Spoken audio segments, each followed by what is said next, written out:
Mum, who parted the stairs?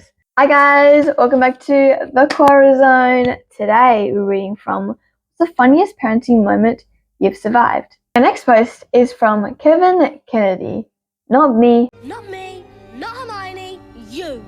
For my late mother, bless her. Note, necessary swearing included. She took a part-time job as a lollipop lady, crossing attendant after my father died, and she loved it, and the children loved her. Anyway, it was in a working-class area of Dublin. One day, a young lad came screaming down the road with his mother in hot pursuit.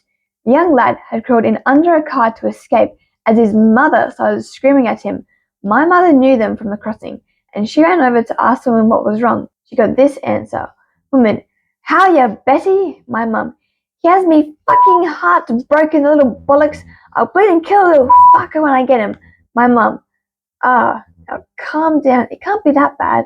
What has he done? Woman. He got no fucking manners, Betty. You want to hear the tongue on him? He goes around cursing and swearing all fucking day. My mother almost burst, holding in the laugh and refraining from asking where she thought he'd picked that up from. True story. Our next post is from Margaret Fryer. Maybe not one of the funniest, but when my daughter was very little, maybe 2 or 3 or 4, we lived in a house that needed a lot of repairs. So I was constantly taking her to the hardware store. Frequently she'd ask, Mummy, why are we back at the hardware store? And I'd say something like, because I almost sell everything there. Several times in jest, I'd tell her I bought her at the hardware store. Just my quirky sense of humor. When she was maybe 6 or 7. She came home from school one day, and I could tell she was kind of sad and a little upset. So I asked her, Honey, what's the matter? She answered, Mummy, did I come from the hardware store? But everyone else in my class came from hospitals or places like that.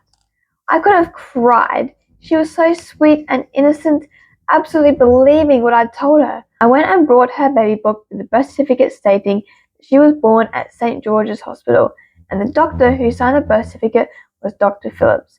And she looked at it for a few minutes. She said, okay, gave me a big hug and went off to play. As she grew older, I came to realize her sense of humor was almost non-existent. Several of her teachers told me that she's a very serious little girl. That said, I love her to the moon and back and always will. She married a peach of a husband who has a delightful sense of humor, and her daughter is nothing short of being a comedian. Our next post is from Jamie S. Oh, I have so many funny stories. This one is my youngest. It was his 2-year-old birthday and I was trying to make a cake. Well, somehow he got a hold of a permanent marker, butter and pepper. I must have run to the bathroom and he grabbed things. After I finished making the cake, I noticed how quiet he was. I went into the living room and looked at him and the couch and freaked out. He drew little creatures all over the couch. And I started sneezing like crazy. Bless you. Thank you. Bless you.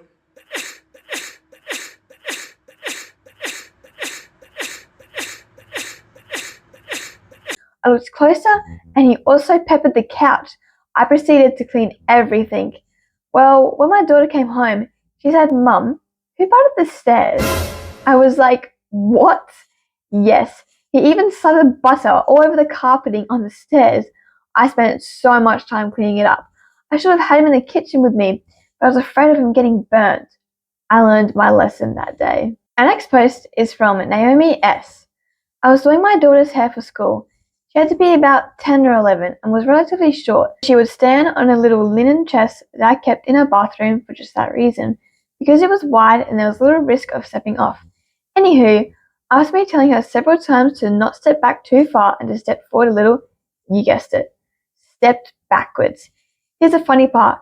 Looking me eye to eye in the mirror as she falls backwards, she says very dryly, this is how I die. I catch her while laughing. We both just sit on the bathroom floor hysterically laughing in tears. After getting our bearings, I had to ask her what made her say that. It just popped in her head and she knew I'd catch her. Really? She'd always been super goofy, but I never would have even thought of her saying that. The next post is from Rachel Franklin.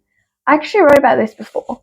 When my son was a toddler, I used to lay on my bed and throw him in the air and catch him. That way if I missed the catch, he had a soft landing. He loved it, and I can still hear his infectious giggling while I was doing. However, the very last time we did it, I missed the catch and he landed on my side, cracking several of my ribs. That in itself is not funny. The funny part is my doctor's face when he asked me how I'd broken them. I'd wish I had a camera. It was that funny. He's gotten used to me and the weird things I do over the years since. His response to me telling him that I gave myself a black eye by punching myself in the face when I wake up. If it was anyone else, I'd find that explanation suspicious, but it's you, and you do weird things. He knows me pretty well, lol. I like to add, I don't punch myself on purpose. It happens in that split second after you wake, but don't have total control of yourself yet. Is anyone else like that? Do they not have total control of themselves when they wake up straight away? When I wake up straight away, I'm like immediately up because like my watch is vibrating. Anyone else like that? Our next post is from Just Dax. I was busy fixing Christmas dinner for the clan, about 40 people or so that year. I heard giggling coming from the lounge where I left my 3-year-old watching Peppa Pig. I walked into the lounge room and here he is standing in his boots and a huge puddle of barbecue sauce, in which he was jumping all over the walls, the shag carpet, and the TV. Look, Daddy, muddy puddles! What made it adorable is we are Australian, like me. And he watched so much Peppa Pig, he said, Daddy, Daddy, with an English accent. My next post is from Stan Perkins. When my son was about 1 year old, I left him in the middle of our king-size bed while I shaved to work in the adjoining bathroom. Suddenly, I heard this thud and discovered he had somehow fallen off the edge.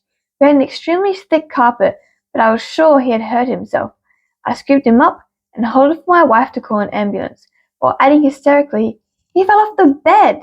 As I was rushing to the front door, certain he was dying. She yelled from the kitchen, Is he crying? I looked down at him and he was looking back at me with no tears and no crying, just a puzzled look over my frantic behaviour. I then smiled and he smiled back. False alarm, I explained loudly, while quietly acknowledging her motherly wisdom. Our next post is from MJ Hartman. My oldest son was invited to take the ACT test in the 7th grade as part of the Duke's University TIP program. When the letter arrived with his test score, my mum, his grandma, just happened to be there with us. My son asked me to open it and read the results.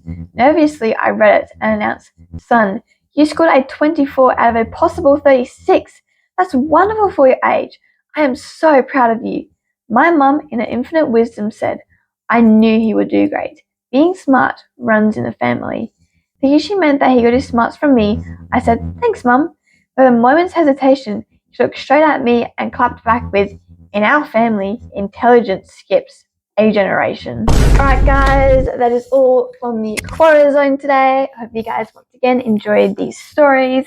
Let me know what your favourite story was in the comments below, or you can send it to my email, which I can then post. And once again, if you guys want to keep supporting me, don't forget to like, comment, subscribe, share, whatever you'd like to do.